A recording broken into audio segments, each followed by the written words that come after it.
नमस्कार दोस्तों, स्वागत है आपका बिहार एक्सप्रेस न्यूज में। तो चलिए आपको लेकर चलते हैं आज की मुख्य और ताज़ा खबरें की ओर। इससे पहले आप वीडियो को किस शहर से देख रहे हैं कमेंट में जरूर बताएं और वीडियो अच्छी लगी तो वीडियो को लाइक करके चैनल को सब्सक्राइब जरूर करें। बेगूसराय में इस दिन दिव्यांग के लिए लगेगा जॉब कैंप, 15,000 तक मिलेगी सैलरी। दिव्यांग जनों के लिए जॉब कैंप न केवल रोजगार का माध्यम है बल्कि उसके लिए एक ऐसा मंच है जो उन्हें समाज में अपनी पहचान बनाने और सम्मान पूर्वक जीवन जीने का अवसर देता है। इन्हीं बातों का ख्याल रखते हुए बिहार के बेगूसराय में दिव्यांग जनों के लिए रोजगार शिविर का आयोजन किया जा रहा है। स्थानीय नियोजन पदाधिकारी के विशेष प्रयास के बाद नए साल में पहली बार जॉब कैंप का आयोजन किया जा रहा है।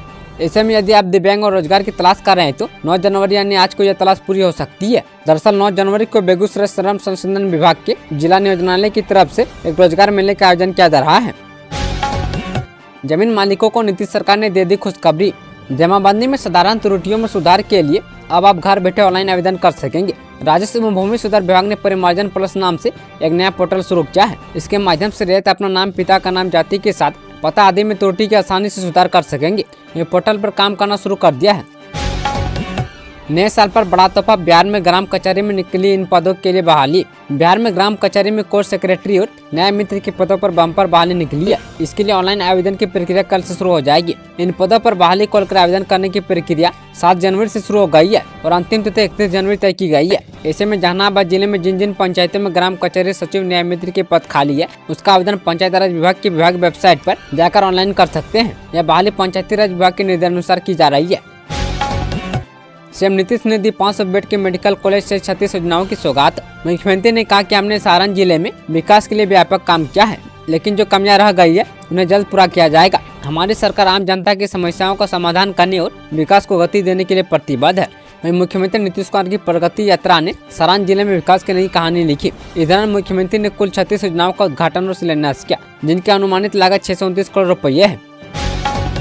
लालू तेजस्वी किस पर जताएंगे भरोसा, जानिए कौन होगा बिहार आरजेडी का नया प्रदेश अध्यक्ष। आरजेडी राष्ट्रीय कार्यकारिणी बैठक की तारीख घोषित होते ही राजद के प्रदेश अध्यक्ष के बदले जाने की चर्चा खूब जोर पकड़ रही है। दरअसल 18 जनवरी को होने वाली राष्ट्रीय कार्यकारिणी की बैठक में आरजेडी को नया अध्यक्ष मिल सकता है। आरजेडी राष्ट्रीय कार्यकारिणी की बैठक में वैसे तो कई निर्णय लिए जाएंगे, लेकिन इस दिन राजद प्रदेश अध्यक्ष का बदला जाना भी लगभग तय माना जा रहा है। हालांकि आरजेडी के राष्ट्रीय अध्यक्ष लालू प्रसाद यादव भी रहेंगे। अभ्यर्थियों की मांग पर नीतीश के मंत्री का बड़ा बयान। बिहार लोकसभा आयोग की 17वीं पीटी परीक्षा को लेकर बिहार में घमासान जारी है। इस बीच नीतीश सरकार के एक मंत्री ने साफ किया है कि परीक्षा को लेकर चल रही जांच में अगर कुछ गड़बड़ी मिली तो परीक्षा रद्द भी हो सकती है। वहीं मीडिया से बातचीत में बिहार सरकार के मंत्री और बीजेपी नेता दिलीप जायसवाल ने कहा, यह बात अलग है कि परीक्षा हुई है, यहाँ अभी जाँच चल रही है। अगर जाँच में गड़बड़ियाँ सामने आती है तो परीक्षा रद्द हो सकती है। यूनिवर्सिटी से रिटायर्ड शिक्षक को अब मिलेगा पैसा। शिक्षा विभाग ने दिए 378 करोड़ रुपये।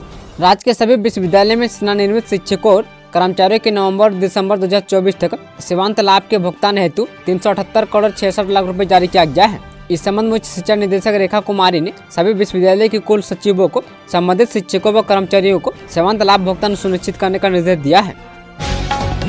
बिहार बोर्ड ने 10वीं और 12वीं कक्षा के लिए जारी किया admit card. Bihar school examination board की ओर से आज हाई स्कूल और इंटरमीडिएट परीक्षा की योजनाओं के लिए प्रवेश पत्र जारी कर दिए हैं। ये प्रवेश पत्र आधिकारिक वेबसाइट biharboardonline.bihar.gov.in पर रिलीज किए गए हैं। इसके बाद स्कूलों के HM से डाउनलोड करके अपने स्कूलों में वितरित कर सकेंगे।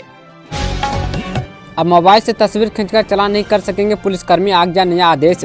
बिहार में यातायात नियमों के उल्लंघन पर अब पुलिसकर्मी मोबाइल कैमरों से तस्वीर लेकर चालान नहीं काटेंगे। हर हाल में हैंड हेल्ड डिवाइस से ही चालान काटकर जुर्माना वसूला जाएगा। अपर पुलिस महानिदेशक यातायात सुधांशु कुमार ने इस बात को लेकर सभी IG, DIG व SP को निर्देश जारी किया है। इसके साथ ही पुलिस अवर निरीक्षक रैंक से नीचे के पुलिसकर्मी चालान काटने का अधिकारी नहीं होंगे।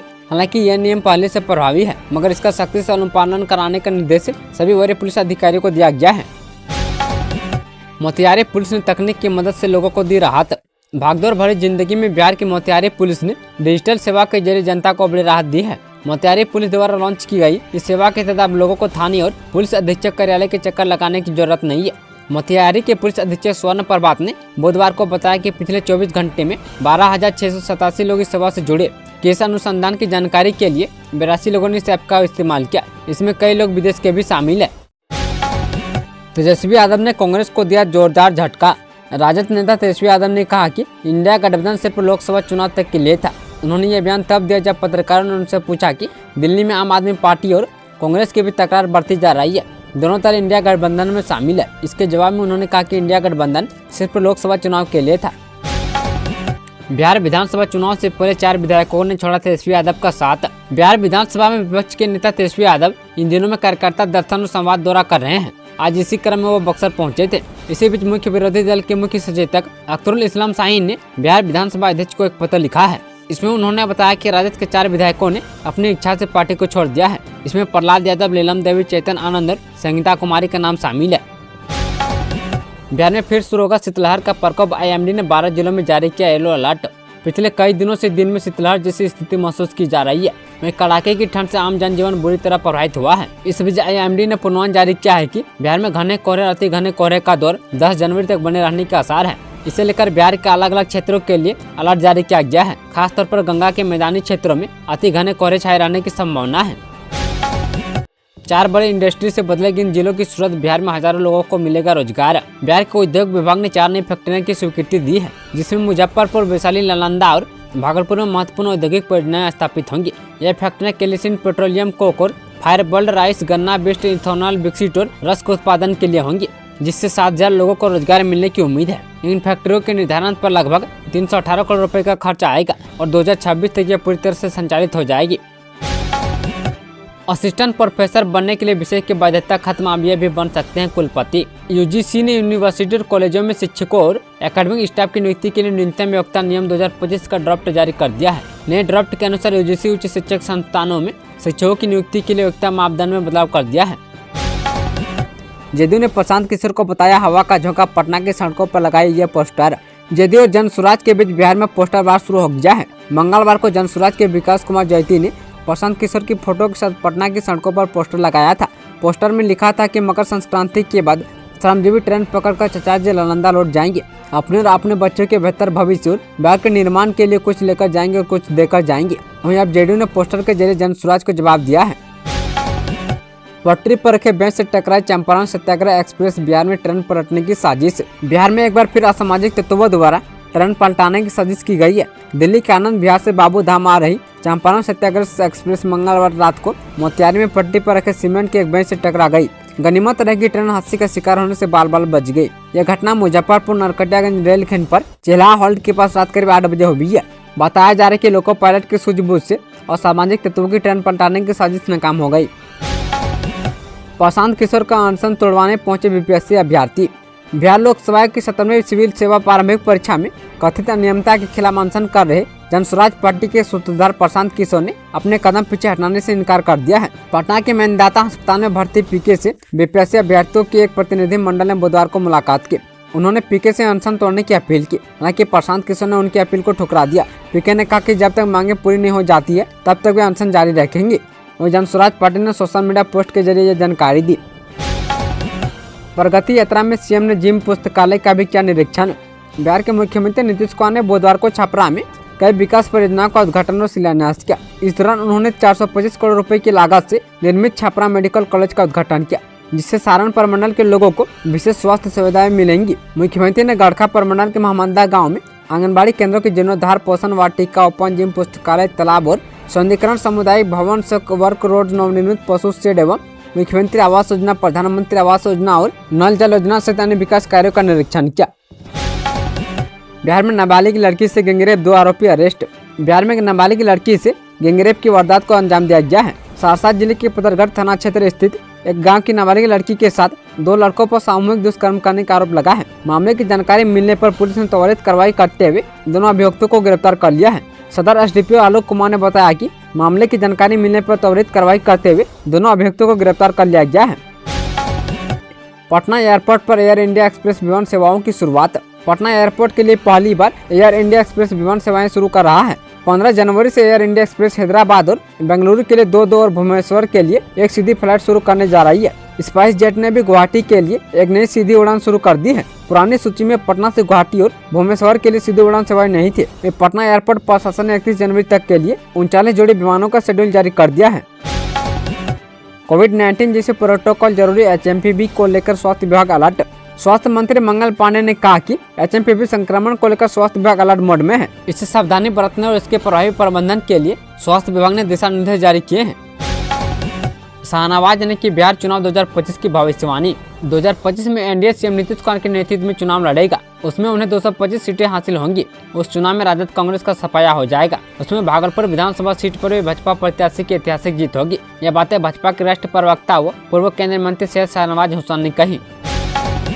बीपीएससी सत्र में पीटी परीक्षा हो सकती है रद्द, परीक्षार्थियों की मांग पर नीतीश के मंत्री का दावा। बिहार लोकसभा के खिलाफ चला आंदोलन गर्दनी बाग से होते हुए गांधी मैदान पहुंच गया। जनसुराज के सूत्रधार प्रशांत किशोर ने परीक्षार्थियों को समर्थन किया। अब यह समर्थन कई राजनीतिक दलों को नागवार गुजरने लगा है। वहीं सियासी दलों को लग रहा है कि आगामी बिहार विधानसभा चुनाव से पहले पीके की राजनीतिक जमीन से अनशन से और भी पुख्ता हो जाएगी। इस बीच परीक्षार्थियों को संबोधित करते हुए नीतीश सरकार के मंत्री ने बड़ी बात कह दी है। बीपीएससी परीक्षा मामले पर राज्यपाल से मिले पप्पू यादव। पूर्णिया से सांसद पप्पू यादव ने पिछले महीने हुई बीपीएससी सत्र में पीटी परीक्षा में अनियमितता का आरोप लगाते हुए 12 जनवरी को बिहार बंद करने का ऐलान किया है। उन्होंने मंगलवार को राज्यपाल आरिफ मोहम्मद खान से मुलाकात की और बीपीएससी परीक्षा में कथित गड़बड़ी की निष्पक्ष जांच कराने की मांग की है। उन्होंने बताया कि 9 जनवरी को महागठबंधन के नेताओं के साथ धरना भी दिया जाएगा। इससे पहले 3 जनवरी को भी पप्पू यादव के समर्थकों ने बिहार बंद बुलाया था, जिसका पटना के अलावा कोसी सीमांचल के इलाकों में असर देखा गया था। बिहार विधान परिषद उपचुनाव के लिए जदयू ने किया उम्मीदवार का ऐलान। बिहार की एक सीट पर होने वाले विधान परिषद उपचुनाव के लिए जदयू ने अपने उम्मीदवार के नाम का ऐलान कर दिया है। जदयू ने ललन प्रसाद को अपना उम्मीदवार बनाया है। ललन प्रसाद अति पिछड़ समाज के धानुक जाति से आते हैं और समता पार्टी के समय से ही सीएम नीतीश कुमार के करीबी रहे हैं। लालू परिवार के करीबी सुनील सिंह की सदस्यता रद्द होने के बाद खाली हुई विधान परिषद की एक सीट एनडीए में जदयू के खाते में आई है। रेलवे में 10वीं पास युवाओं के लिए बम्पर भर्ती 32,438 पदों पर निकली वैकेंसी। रेलवे भर्ती बोर्ड लेवल 1 पदों के लिए भविष्य की सभी भर्तियों के लिए न्यूनतम शैक्षणिक योग्यता 10वीं पास या आईआईटी या समकक्ष या एनसी होगा। लेवल 1 पदों में विभिन्न विभागों के सहायक पॉइंट मैन और ट्रैक मेंटेनर के पद शामिल है। रेलवे भर्ती बोर्ड लेवल 1 के 32,438 पदों पर नियुक्ति के लिए 23 जनवरी से 22 फरवरी तक आवेदन स्वीकार करेगा। वहीं ग्रुप डी में चयन के लिए अभ्यर्थियों को कंप्यूटर बेस्ड परीक्षा में शामिल होना होगा। दरभंगा से चलेगी राजधानी व वंदे भारत एक्सप्रेस। दरभंगा जिले वासियों की बहुत प्रतीक्षित आवश्यकता व अभिलाषा जल्दी पूरी होने वाली है। दरभंगा से राजधानी सुपरफास्ट एक्सप्रेस के साथ अत्याधुनिक सुविधा से लैस वंदे भारत ट्रेन का परिचालन होगा। इसकी तैयारी अंतिम चरण में है। रेलवे बोर्ड के स्तर से जल्द तिथि घोषित किए जाने की उम्मीद है। वंदे भारत एक्सप्रेस का परिचालन जहां दरभंगा से आनंद विहार के लिए होगा, वहीं राजधानी एक्सप्रेस दरभंगा से जालंधर सिटी के लिए चलाई जाने की योजना है। और सब कुछ सही रहा तो नए साल की सौगात के रूप में ये दोनों ट्रेनें यहाँ से जल्दी चलने लगेंगी। जाहिर तौर पर इससे यात्रियों को काफी सुविधा मिलेगी। एफआईआर दर्ज करवाने के लिए नहीं लगाने होंगे थाने के चक्कर। बिहार की पुलिस अब डिजिटल हो गई है। कई जेल में पुलिस के पास अपना वेबसाइट या ऐप भी है, पर उस पर उपलब्ध सुविधाओं में कुछ कमी देखने को मिल रही है। ऐसे में मोतिहारी के एसपी स्वर्ण प्रभात ने एक शानदार पहल किया है, जिसके बाद अब देश और दुनिया के किसी कोने से मोतिहारी के किसी भी थाने में एफआईआर या सनाहा दर्ज करवाया जा सकेगा। मोतिहारी एसपी स्वर्ण प्रभात ने आज मोतिहारी पुलिस का ऐप और वेबसाइट लॉन्च किया है। सत्यदेव सुपर स्पेशलिटी हॉस्पिटल में मनाया गया नए साल का जश्न। दीघा रोड के मजिस्ट्रेट कॉलोनी स्थित सत्यदेव सुपर स्पेशलिटी हॉस्पिटल में 9 वर्ष के अवसर पर एक मिलन समारोह का आयोजन किया गया। इस अवसर पर हॉस्पिटल में कैडेट डॉक्टर एवं चिकित्साओं को उनके उत्कृष्ट प्रदर्शन के लिए सम्मानित किया गया। वरिष्ठ यूरोलॉजिस्ट डॉक्टर कुमार राजेश रंजन और हॉस्पिटल के डायरेक्टर डॉक्टर अमृता ने उन्हें शॉल देकर सम्मानित किया। घना कोहरे के बीच तीर्थयात्री करे पिंडदान। गया में श्रद्धा के आगे ठंड बेअसर। कड़ाके की ठंड और घने कोहरे के बीच गया के विष्णुपद मंदिर के देवघाट पर हजारों तीर्थयात्री अपने पूर्वजों की मोक्ष की कामना के लिए पिंडदान कर रहे हैं। खुले आसमान और घने कोहरे के नीचे बैठकर कई राज्यों के पिंडदानी पिंडदान व तर्पण कर रहे हैं। इससे अंदाजा लगाया जा सकता है कि श्रद्धा पर ठंड भारी नहीं है। यही कारण है कि अपने पूर्वजों की मोक्ष की कामना के लिए पिंडदानी ठंड में भी पिंडदान कर रहे हैं। बिहार के बीपीएससी शिक्षक की शर्मनाक करतूत 9वीं छात्रा को लेकर हुआ फरार। पूर्वी चंपारण के मोतिहारी में एक शिक्षक ने गुरु शिष्य पवित्र रिश्ते को शर्मसार कर दिया। 2 बच्चों के पिता बीपीएससी शिक्षक स्कूल में पढ़ने वाली 9वीं कक्षा की छात्रा को लेकर फरार हो गया। हालांकि पुलिस ने त्वरित कार्रवाई करते हुए आरोपी शिक्षक को अरेस्ट कर लिया है और छात्र को भगाने में सहयोग करने वाला एक शिक्षक भी पुलिस के रडार पर है। दरअसल गिरफ्तार शिक्षक अरिराज प्रखंड के उत्क्रमित माध्यमिक विद्यालय राजसिरिया में पदस्थापित है। पुलिस ने नाबालिग छात्रा के मेडिकल जाँच और 164 के बयान में जुटी है।